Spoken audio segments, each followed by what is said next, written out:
All right, I'm Mr. G, and we're doing steam whistles. No, I'm just kidding. All right, this is a 1 minute video, probably longer, but we're gonna do steam engines. How do they work? What are they? Type of thing. All right, so check this out. I'm lucky. We got a steam engine right here. All right, so check out the water's boiling. Okay, underneath there is a pretend fire. We got it plugged in. Okay, and then that pressure can be released. Ooh, there you go. Oh, fogged up the camera there. This is a pressure relief valve, and then over here I can turn on the pressure. It's coming out, right? And then all you got to do is kickstart it.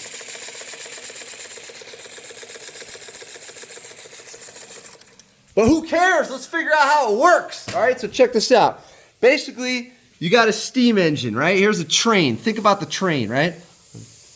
Okay, the boiler is right here. That's this, the boiler, okay? Then what you do is, let's see, what is that? Let's see, a boiler, you come over here, and the boiler is basically underneath or over a fire. Steam boiler, right? Well, once you have steam, where's the pressure go?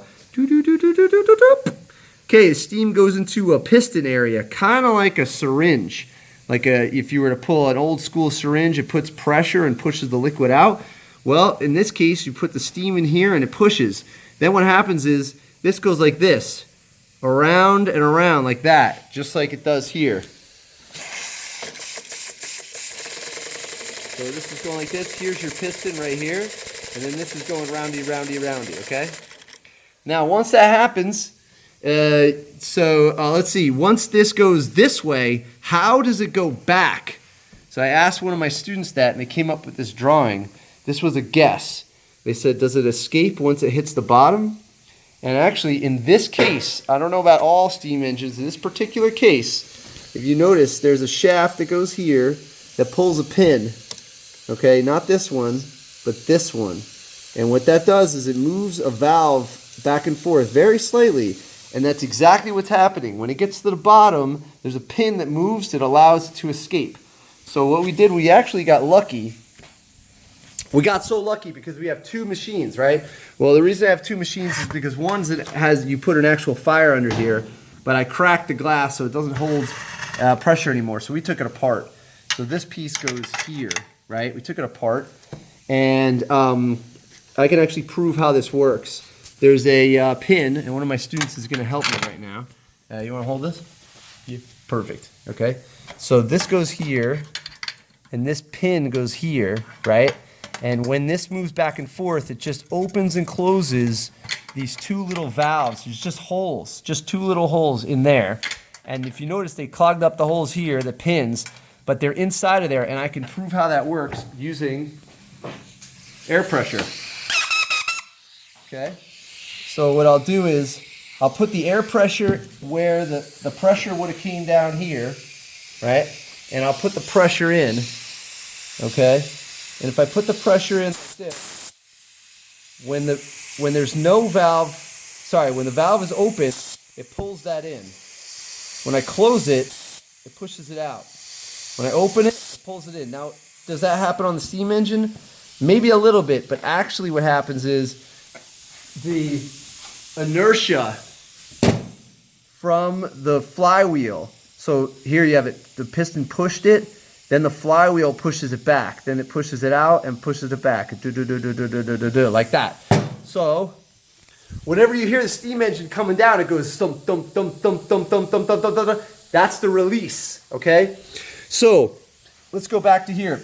Now let's talk about the pressure a little bit. So I'm putting the pressure in here.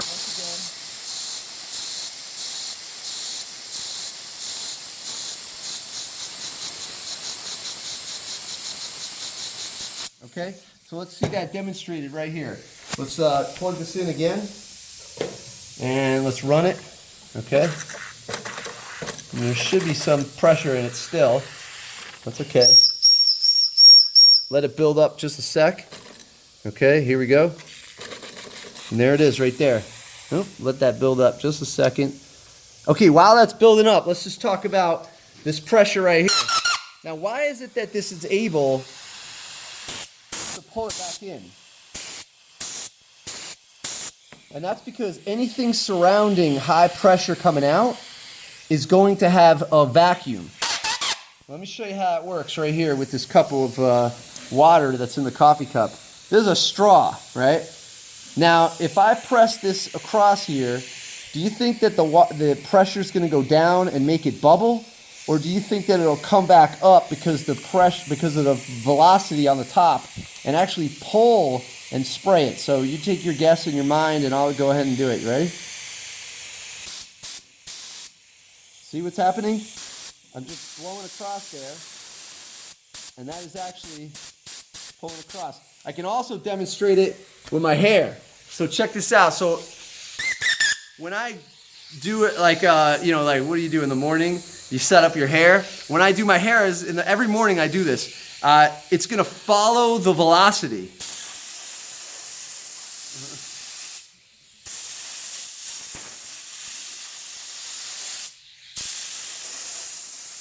Okay, how's that? Is that good? Oh, here we go. It's ready. There he goes. Now also I've unplugged it. Okay? So it is no longer plugged in, but it has plenty of power. Right? I can flip directions too. Okay, you see what's happening? So then it's releasing. That's the release. Okay? Now, it's out of fuel, right? Because I unplugged it, and I'm releasing the steam. That's actually pretty good, right? But I can also make it operate by forcing the pressure in. Okay, let's get rid of some of the pressure first. There you go, I just added more pressure.